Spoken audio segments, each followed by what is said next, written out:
Have you ever told yourself, I'll start tomorrow?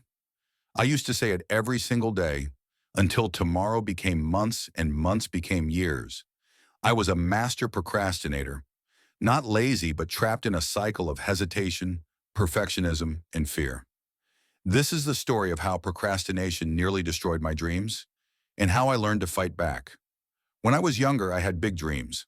I wanted to write, to travel, to build something that mattered. But every time I had the chance to act, I'd find a reason to wait.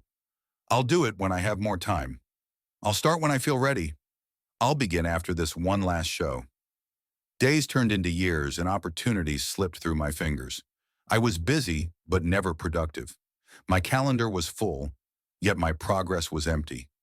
Procrastination isn't about being lazy. It's about fear. Fear of failure, fear of success, fear of being judged. And that fear wore a mask called tomorrow. One evening I came across a quote, "A year from now, you'll wish you started today."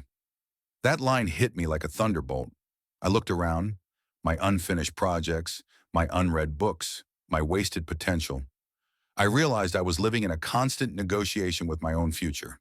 That night I promised myself, no more waiting for the perfect moment, because the perfect moment never comes.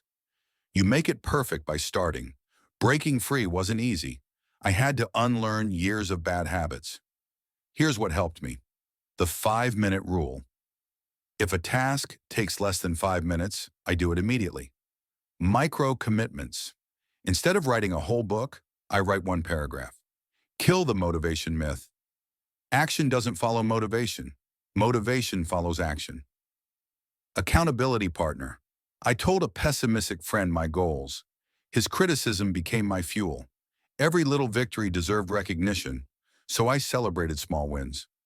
Slowly, I rebuilt momentum, one small step at a time. Over time, I became addicted to progress. I learned that progress, not perfection, was the true measure of success. I started finishing things, not because I had time, but because I made time. And when I look back, I realized something powerful. The mountain I thought I couldn't climb was made of tiny steps I refused to take.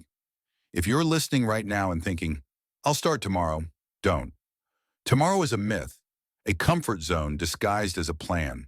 Start with something today, one line, one walk, one decision. Because once you start, you'll wonder why you ever waited. Remember, dreams don't die from failure. They die from delay.